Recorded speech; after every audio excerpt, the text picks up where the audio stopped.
네, 오늘 말씀은요, 에스더 6장 1절부터 3절까지 말씀입니다. 내일 생명의 삶 본문인데요, 에스더 6장 1절부터 3절까지 석절 말씀입니다. 함께 한 목소리로 합독하겠습니다. 시작. 그날 밤에 왕이 잠이 오지 아니하므로 명령하여 역대 일기를 가져다가 자기 앞에서 읽히더니 그 속에 기록하기를 왕의 두넷이 빅다나와 데레스가 아하수에로 왕을 암살하려는 음모를 모르드게가 고발하였다 하였는지라. 왕이 이르되 이 일에 대하여 무슨 존귀와 관작을 모르드게에게 베풀었느냐 하니 측근 신하들이 대답하되 아무것도 베풀지 아니하였나이다 하니라. 아멘. 네, 오늘 본문 말씀 가지고 왕이 잠이 오지 아니함으로 라는 제목으로 여러분과 은혜 나누는 시간이 되기를 원합니다. 제가 초등학교 때 있었던 일화 하나를 좀 부끄러운 일화 하나를 나누겠습니다. 당시 저는 초등학교 4학년이었던가 5학년이었던가로 기억이 되는데요, 매주 토요일 오후가 되면 우리 집 전화기로 전화가 매주 한 통 걸려왔었습니다. 그 시간이 되면 똑같은 분께 전화가 걸려왔습니다. 그리고 저는 늘 그 시간에 전화기 근처에 있었기 때문에 그 전화는 줄곧 매주 제가 받게 되었습니다. 전화를 거는 그 동일한 분은 누구셨냐 하면 당시 우리 가족이 함께 다니던 한 교회의 초등부 교사 선생님이셨습니다. 지금 생각해 보면 이 선생님도 아마 제가 다니던 그 교회의 한 청년 중에 한 명이셨던 것 같아요. 이 선생님이 왜 매주 토요일이 되면 전화를 하셨냐 하면은요, 이 선생님이 맡으신 반이 제 여동생이 속해 있던 반이었었거든요. 그래서 전화를 거셔서 내일 교회 꼭 나와라, 한 주간 잘 지냈느냐, 뭐 이런 신방 전화하기 위해서 저희 집에 전화를 거셨던 거죠. 그런데 늘 제가 그 전화를 받았는데 그래봤자 제가 동생보다 뭐 두어 살 정도밖에 안 많거든요. 두어 살 많은 오빠이고 그래봤자 제가 초등학생 4, 5학년 정도 된 것을 아시면서도 이 선생님은 제게 늘상 존댓말을 써주셨습니다. 전화를 하시는 이유는 동생에게 신방을 하고 있는 것이었는데 당시에는 뭐 핸드폰이 있습니까? 이메일이 있습니까? 집 전화로 전화 거는 방법밖에 없는 것이죠. 제가 여보세요 하면 그 선생님은 안녕하세요, 혜린이네 집이죠. 저는 명일성교회 초등부의 고미진 선생님이에요. 저한테 이렇게 말씀해 주셨어요. 네, 안녕하세요. 제가 인사드리면 혜린이 오빠시구나. 혜린이 집에 있나요? 제가 통화를 나누고 싶습니다. 저한테 이렇게 예의 바르게 존대어로 말씀을 해주셨습니다. 이렇게 매번 저한테 전화를 하실 때마다 존댓말을 써주시는데 제가 매주 그 전화를 받다 보니까 마음이 좀 불편한 거예요. 그래봤자 저도 뭐 어린 꼬마인데 저한테 그렇게 존칭어를 써주시나 존댓말을 써주시나, 도리어 제가 그 전화를 계속 받고 있는 모습이 도리어 더 예의가 없는 꼬마처럼 보이더라고요. 그래서 제가 어린 마음에 중대한 결심 한 가지를 하게 되었습니다. 선생님, 제가 도리어 불편하니 제게 그냥 앞으로 반말로 이야기해 주셔도 됩니다 라고 말씀을 드려야겠다라고 제가 속으로 결심을 했어요. 나름대로 어린 아이였지만 선생님께 좀 더 정중하고 고급스러운 표현이 없을까 고민하다가 생각한 말이 한 가지 생겼습니다. 그런데 참으로 안타까운 것은 저 자신도 사실 어린 나이였다라는 거죠. 저도 어리다 보니까 제가 사용하고 고르는 단어 표현에는 한계가 있었다라는 게 아주 맹점이었습니다. 왜냐하면 어린 제가 당시에 도리어 불편합니다라는 말에 정중한 표현으로 생각해낸 표현이 무엇이었을 것 같으세요? 제가 고민하다가 어떤 표현을 찾았냐면 역겹다라는 표현을 찾았어요. 왜 그런 생각이 들었는지 아직도 이해가 안 가는데 제가 듣기 어렵습니다라는 뜻이 저는 역겹다라고 사람들이 말한다고 생각했던 거예요. 당연히 이런 뜻이 아니죠. 좋지 않은 표현인데 어린 저는 그 표현이 아주 정중하고 예의 바른 표현인 줄 알았습니다. 그래서 이 단어를 사용해서 언젠간 그 선생님께 전화가 오면 내가 꼭 나의 마음을 예의롭게 발언해야겠다라고 결심했어요. 그리고 결심을 한 그 주간에 전화가 역시나 걸려왔습니다. 역시나 그날도 선생님은 제게 존댓말을 써주셨어요. 미리 제가 이렇게 이야기하겠노라고 저희 부모님과 상의라도 했으면 좋았을 것을 전화가 오자 제가 마음에 결심한 것이 생각이 났습니다. 그리고 용기 있게 준비되어진 제 나름의 정중한 표현을 선생님께 그대로 입술을 열어서 발언했습니다. 선생님, 앞으로는 그냥 제게 반말을 해주세요. 제가 듣기에 아주 역겹습니다. 그랬더니 선생님이 너무 화들짝 놀라시는 거예요. 아주 그것도 정중하게 말이죠. 선생님, 다음부터는 반말을 사용해 주세요. 제가 듣기 아주 역겹습니다. 이렇게 이야기했더니 화들짝 놀라시고 말문을 잇지 못하시고는 굉장히 당황하셔서 내가 다시 전화할게요 라고 말씀하시고는 바로 전화를 끊으셨습니다. 저는 그 당시에는 그 선생님이 왜 그렇게 당황하시는지 이유를 알지 못했어요. 그리고 나서 세월이 좀 흘러서 제가 중학생쯤 되었을까요? 중3쯤 되었었던 것 같은데, 그렇게 성장한 이후에 하루는 집에 누워서 이런저런 생각을 하다가 이때 생각이 불현듯 떠오르는 거예요. 내가 그때 그 선생님한테 이런 마음을 역겹다고 표현했다. 근데 이미 중3이 됐을 때는 역겹다라는 말이 무슨 말인지 알고 난 후였죠. 갑자기 불현듯 그 사건이 떠오르면서 누워가지고 이불 덮고 이런저런 생각하고 있던 제가 갑자기 이불킥을 하면서 일어났던 기억이 납니다. 여러분, 이불킥이 뭔지 아세요? 당시에는 몰랐는데 지나서 생각해보니 창피하고 부끄러운 일일 때 누워있다가 이불을 박차고 일어나는 경험 다들 해보셨죠? 이것을 그냥 이불킥한다라고 젊은 사람들이 말합니다. 여러분도 저처럼 잊고 지내시던 기억이 갑자기 떠오르면서 이불킥 해본 경험 있으십니까? 다들 있으실 거라고 생각합니다. 다들 제 경험 들으시면서 웃으셨지만 나도 이런 일이 있었어, 나도 이런 실수한 적이 있었어 라고 생각하실 것 같아요.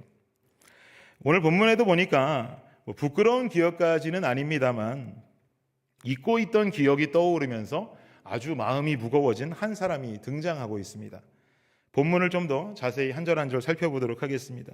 먼저 1절 말씀 함께 한번 읽어볼까요? 1절 읽겠습니다. 시작. 그날 밤에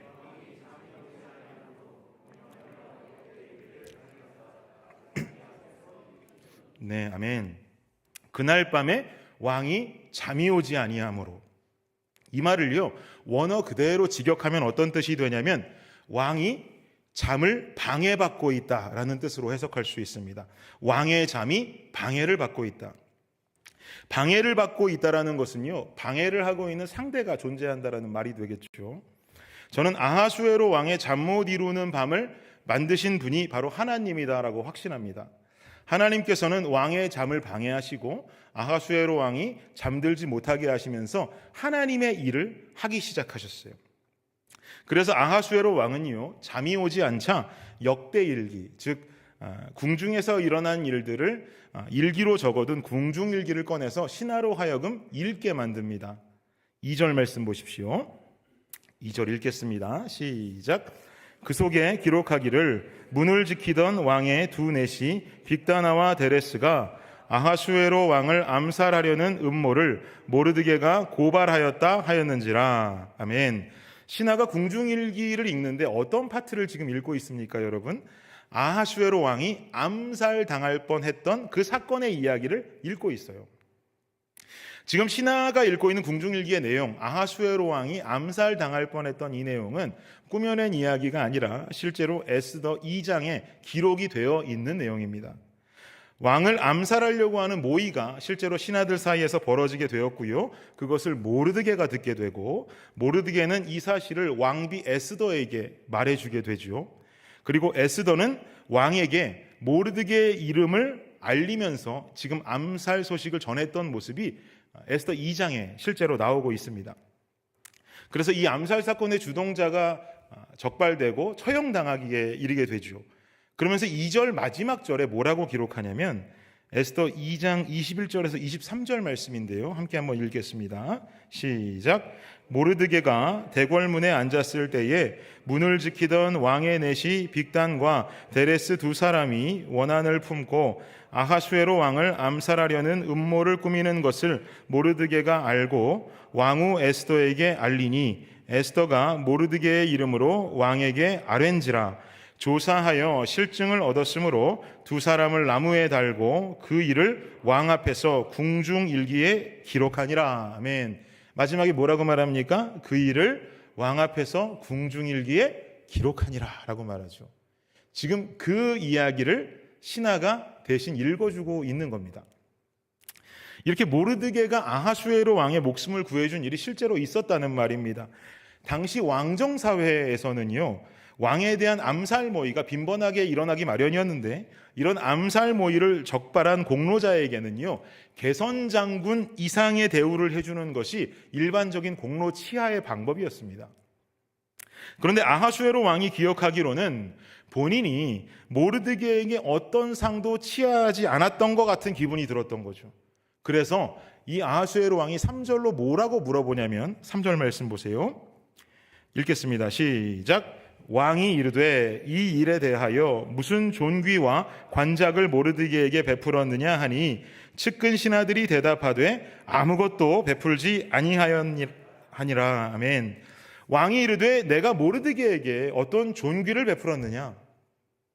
모르드게가 나를 암살하려고 하는 그 모의를 알려주었는데 내가 그 공로를 치하하고 어떤 관작을 베풀었느냐라고 묻습니다.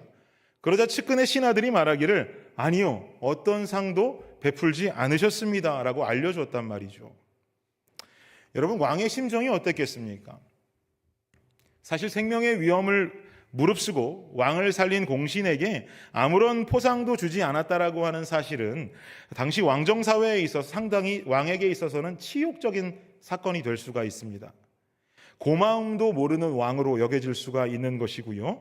또 생명의 은혜를 세세히 챙기지 못했다는 이유가 왕에게는 치욕감을 줄 수 있고 민심을 흉흉하게 만들 수 있는 원인이 될 수 있단 말입니다.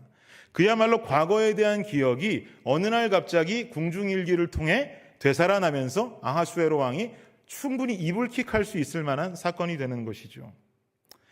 더더군다나 에스더 2장에 나오는 암살 이야기가 쓰여진 시기는요, 아하수에로 왕이 이 페르시아의 왕으로 즉위한 지 7년째 되는 해에 벌어진 일입니다. 그리고 지금 궁중일기가 읽혀지는 때는요, 아하수에로 왕이 페르시아의 왕으로 즉위한 지 12년째 되는 해였어요. 즉 아하수에로 왕이 지금 궁중일기를 듣고 있는 이때는 모르드게가 왕의 목숨을 살려준 뒤에 얼마의 시간이 흐른 이야기입니까? 5년의 시간이 흐른 이야기예요. 이미 왕은 궁중일기를 통해서 이불킥하고 있는 상황인데 모르드게에게서 자신이 도움을 받았던 건 이미 5년 전의 일이란 말입니다. 저는 이 장면을 보면서 재미있기도 하지만 참 대단하다고 생각이 들었던 인물은요, 사실 모르드게였습니다. 왜냐하면 모르드게는요, 자신이 왕의 목숨을 살려드렸음에도 불구하고 어떤 관작도 받지 않았고 어떤 하사품도 받은 기억이 없습니다. 그런데 그저 묵묵히 그는 5년이라는 시간만 지내온 것이죠. 본인이라고 왜 욕심이 없겠습니까, 여러분? 왜 말하고 싶지 않았겠습니까? 그리고 하물며 지금 이 유대인들에게는 어떤 상황이 벌어지고 있습니까? 유대인들을 모조리 죽여버리겠다라고 하는 이 하만의 계획에 왕이 승인을 내린 상태 아닙니까? 그러면은 지금 모르드게는요, 자신이 왕에게 베풀었던 공로를 이야기하면서 왕이시여 내가 당신 목숨을 구하지 않았습니까? 그런데 제가 유대인입니다. 그러니까 그때를 봐서라도 우리 유대인들 긍휼하게 불쌍히 한번 보셔서 한번 살려주시면 안 되겠습니까? 라고 외치고 싶지 않겠습니까? 그럼 모르드게가 5년 동안 이 일을 까먹었기 때문에 조용히 묵묵하게 살았던 것일까요? 여러분, 제가 만약에 바이든 대통령을 이 정도로 살려드렸다면, 윤석열 대통령을 이런 식으로 제가 살려드렸다면 저는 5년 동안 여러분께 설교를 통해서라도 500번은 더 말했을 겁니다. 사방팔방 다 떠들고 다녔을 거예요. 저는 명함을 팠을지도 모릅니다. 윤석열 대통령을 살린 김준일 목사. 그런데요, 모르드게는 어떤 이러한 방자함도 없습니다. 모르드게는 어떤 자랑함도 없었어요. 5년 동안 자신의 공로를 치하해달라고 요청하고 내 공로가 이렇게 크니 유대인들 살려달라고 왕 앞에 한 번의 애원도 한 기록이 없습니다. 그러나 5년의 시간이 지난 그 시간에 하나님은 잠자리에 들려고 하는 아하수에로 왕의 수면을 방해해서 깨우셨고요. 궁중일기를 통해서 묵묵하게 있는 이 모르드게의 공적을 아하수에로 왕으로 하여금 알게 하시고 결국 모르드게로 하여금 이 모든 공적을 치하받는 그림을 그려나가셨다라는 것이죠. 이 모든 것은 모르드게와 에스더를 사용하시려는 하나님의 일하심임을 믿으시기 바랍니다. 사랑하는 여러분, 이 자리에 모이신 저와 여러분 모두는요, 하나님께서 사용하시는 일꾼으로 성장하기를 예수 그리스도 이름으로 축복합니다. 저는 끝내 모르드게를 사용하시는 하나님의 일하심을 보면서 두 가지 깨달음을 갖게 되었습니다. 그것을 나누게 될 텐데요. 첫 번째 깨달음은 무엇이었냐면요, 하나님은 하나님의 때를 신뢰하는 자를 사용하신다는 것입니다. 하나님은 하나님의 때를 신뢰하는 사람을 사용하신다. 베드로전서 5장 6절에요. 기가 막힌 말씀이 한 구절 나옵니다. 읽어볼까요? 시작. 그러므로 너희를 높이시리라. 아멘. 그러므로 하나님의 능하시는 손 아래에서 겸손하라. 때가 되면 너희를 높이시리라. 이 말씀이 지금 모르드게에게 딱 맞는 말씀 아닙니까, 여러분? 하나님의 능하신 손 아래에서 겸손해라. 때가 되면, 하나님의 그때가 되면 하나님이 너희를 높이실 것이다. 여러분, 사진 한 장 제가 보여드리겠습니다. 이거 어떤 식물인지 아시겠어요? 저 식물인데요, 저것은 모소대나무라고 하는 중국 극동지방에서만 자라는 희귀대나무라고 합니다. 지금 보시는 저 사진의 모소대나무, 저 정도 자라는데 여러분, 얼마 동안 모소대나무를 키우면 저만큼 자랄 것 같으세요? 딱 봐도 고작해 몇 달 안 되어 보이지 않습니까? 그런데 저 사진 속에 있는 저 모소대나무는요, 장장 4년 동안 키운 결과입니다. 4년. 모소대나무의 특징은요, 4년 동안 땅 위로 3cm만 자라는 것이 특징입니다. 4년을 키워도 3cm만 자란대요. 그런데 이 모소대나무가 참 재미난 것이 뭐냐면 4년 동안 3cm만 자라더니 정확히 5년이 되는 해부터는요, 하루에 30cm가 넘게 자란답니다. 매일매일. 그렇게 6주 정도의 시간을 보내고 나면 이 모습을 갖춘다고 합니다. 4년 동안 길렀는데 아까 그 모습이던 게 5년째가 되던 해부터 6주를 키웠더니 저만큼 자라난다는 것. 여러분 믿겨지십니까? 15m가 넘는 어마어마한 길이의 대나무로 성장한다는 겁니다. 그리고 죽순처럼 보이던 모소대나무 밭은요, 울창한 대나무 숲으로 변해버린답니다. 그럼 모소대나무는 과연 4년 동안 뭘 한 것일까요?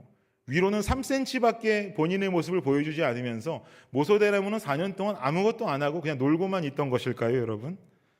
모소대나무는 4년간 자라면서 땅 위로는 3cm밖에 자라난 것밖에 보이지 않지만 실상 땅 밑으로는요, 모소대나무의 뿌리를 수백 미터가 넘게 뻗는 시간을 갖는다고 합니다.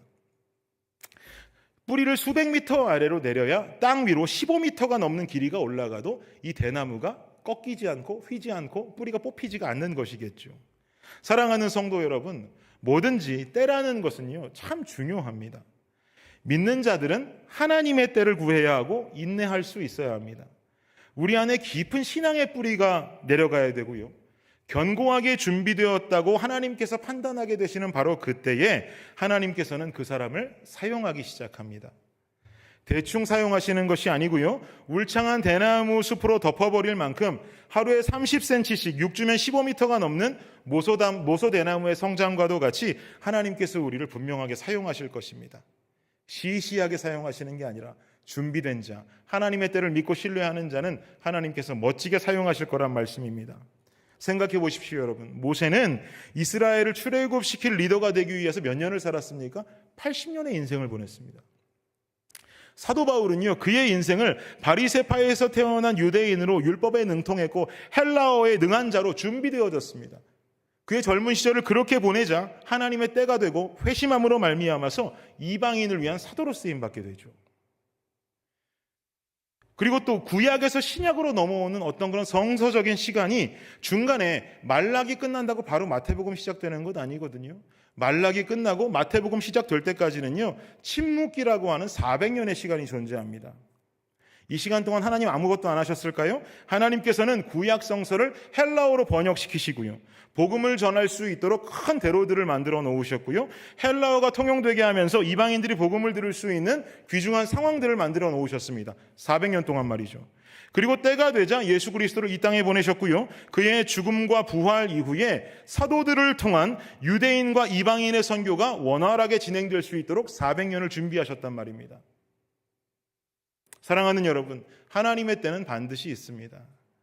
나를 통해서 하나님의 이루실 하나님의 시간이 분명히 존재합니다. 그때까지 우리는요, 주님을 신뢰하며 인내하는 삶을 살 수 있어야 합니다.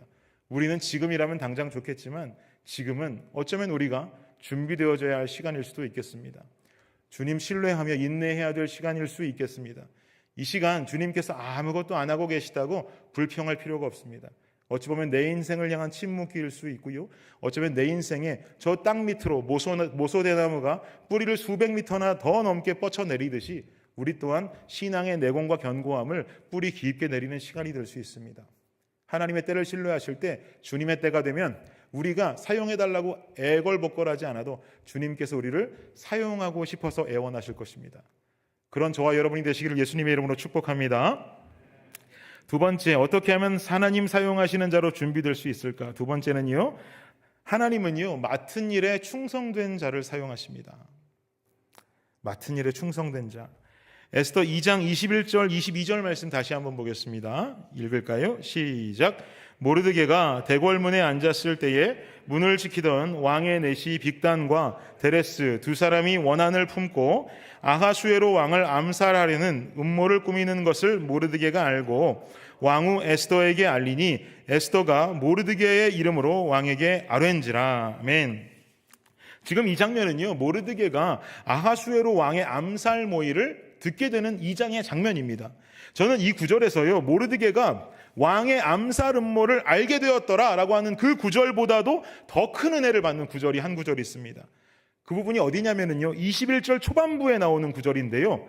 모르드게가 대궐문에 앉았을 때에, 저는 이 말씀이 그렇게도 은혜가 돼요. 모르드게가 대궐문에 앉았을 때에. 왜 인상적이고 은혜가 되냐면요, 지금의 상황은 에스더가 새로운 왕비로 뽑히고 난 직후입니다. 에스더가 새로운 왕비로 뽑혔어요. 그럼 저 같으면 그 다음날 출근 안 합니다.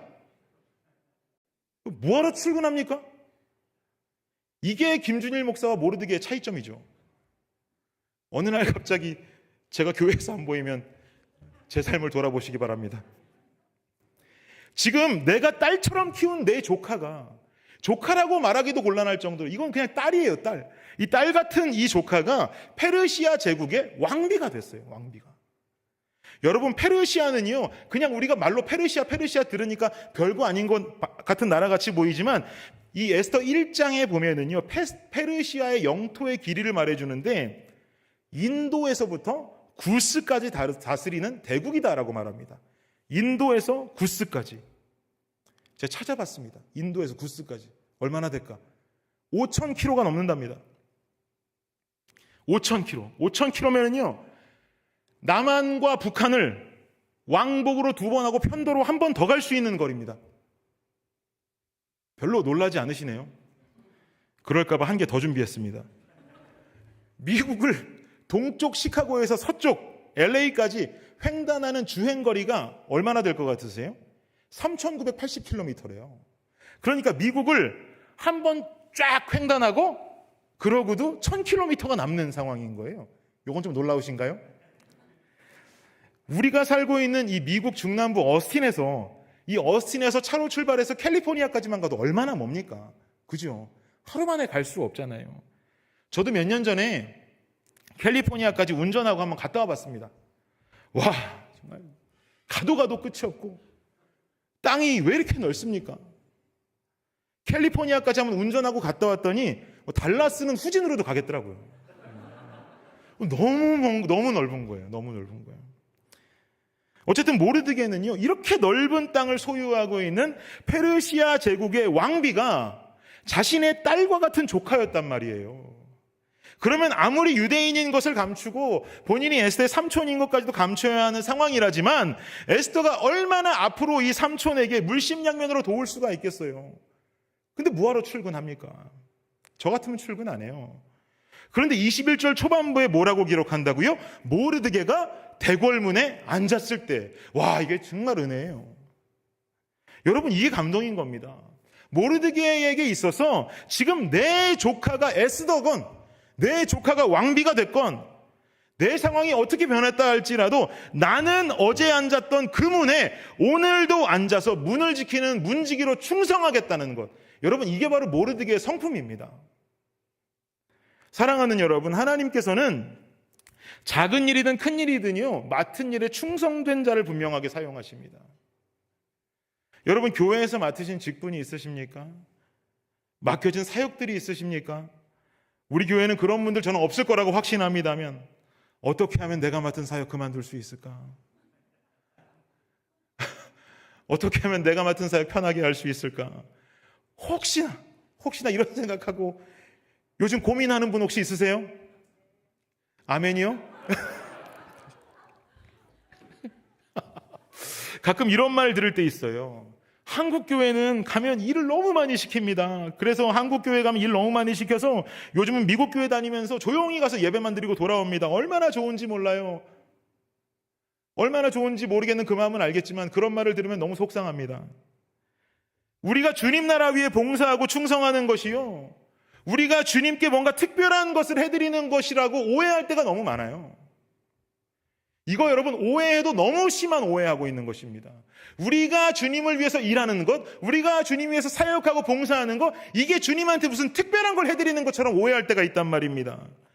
여러분, 생각해 보십시오. 나를 살리기 위해서 온갖 채찍질을 다 당하고 침뱉음을 당하고 십자가에 못 박혀 달려 죽으신 이 세상의 왕 되신 그 하나님을 위해서 내가 봉사하고 헌신하고 시간 들이며 충성하는 것이 억울하고 그마저도 힘들다고 미국 교회 다니면서 조용히 예배만 드리고 온다는 것이 아무렇지도 않은 자랑거리가 된다면 예수 그리스도의 피 묻은 그 십자가 앞에 여전히 시퍼렇게 살아서 내 인생을 돌보시는 그 주님 앞에 양심이라고는 전혀 없는 모습으로 살고 있다는 것을 내 입술로 자백하는 것 아닐까요? 여러분, 과연 이런 모습의 자녀를 하나님 사용하시겠습니까?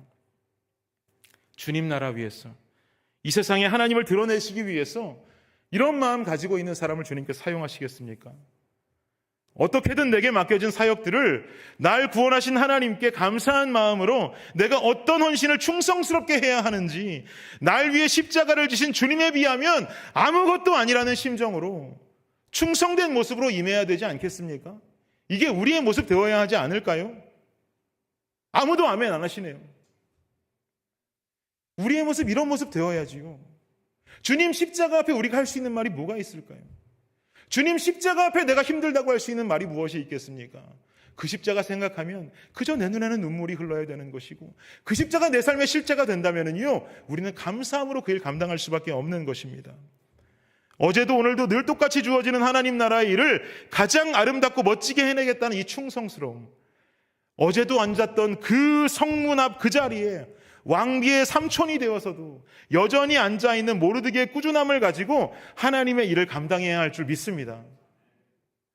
여러분, 구역장으로 섬기십니까?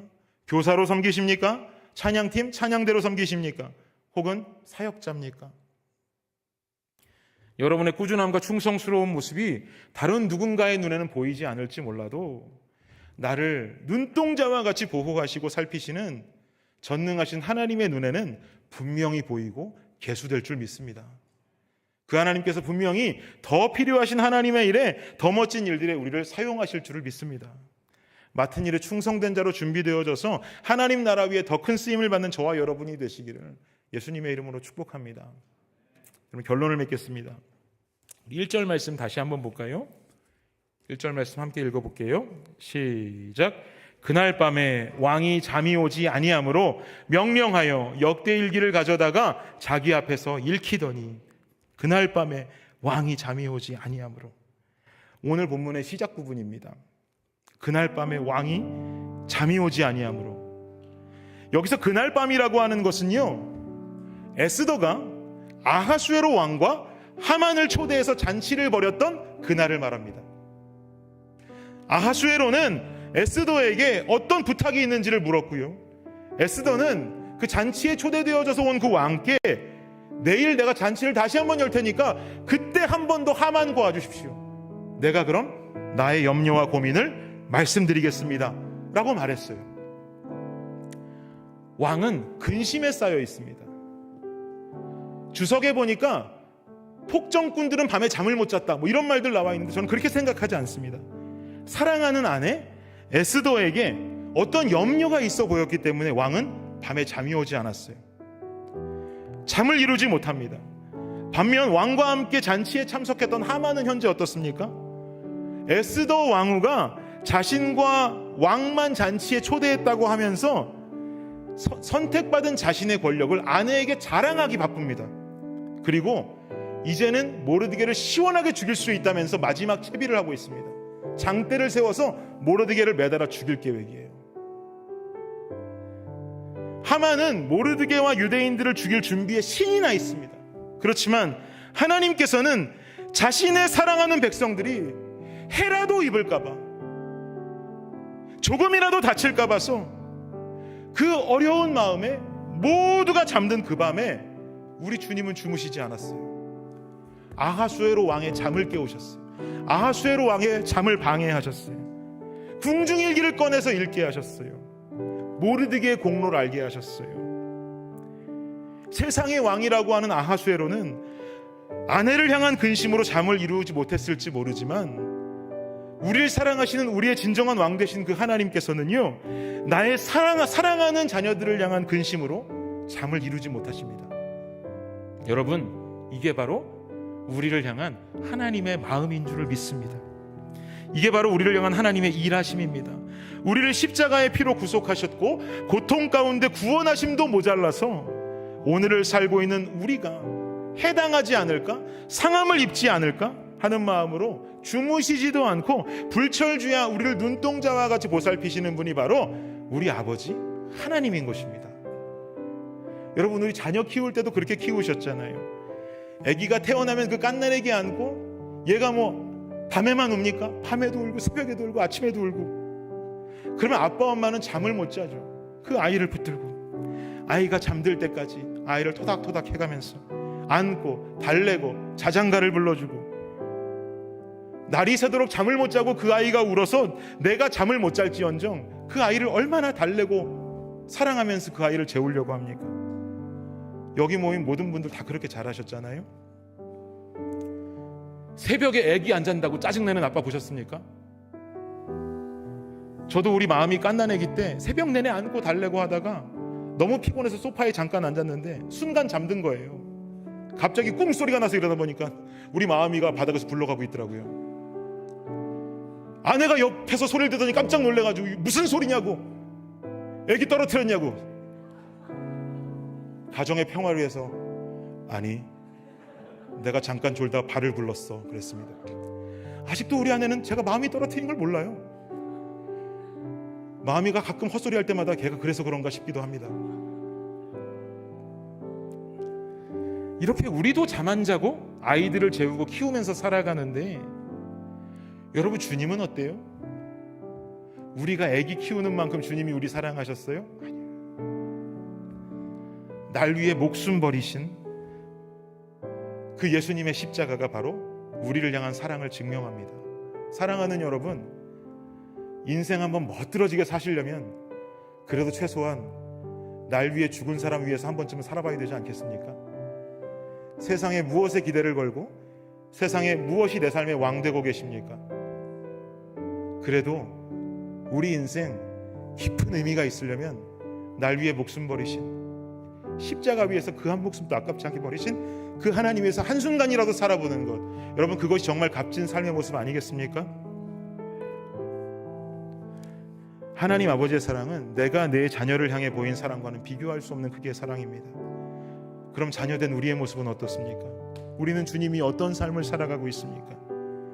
자녀를 향한 하나님의 사랑은요, 이미 도를 지나쳤습니다. 목숨을 주셨으니까. 하나님을 향한 우리의 열심은 어떻습니까? 하나님 나라 위에 쓰임받고 헌신하는데 여러분, 어떤 영적인 욕심을 가지고 살아가고 계십니까? 하나님의 때를 신뢰하고 맡은 일에 충성된 일꾼으로 준비되어지는 우리가 되기를 간절히 원합니다. 그렇게 살아갈 때 나를 통해 일하실 하나님의 일하심이 있고 하나님의 나라가 기대되는 삶이 되기를 원합니다. 주님 다시 오시는 그날까지 주님 나라 위에 쓰임받고 나를 통해서 일하실 그 하나님의 나라를 기대할 수 있는 저와 여러분이 되시기를 예수 그리스도의 이름으로 축복합니다. 이 시간 우리 마지막 찬양 한 곡 부르고 결단의 기도하는 시간을 좀 갖도록 하겠습니다.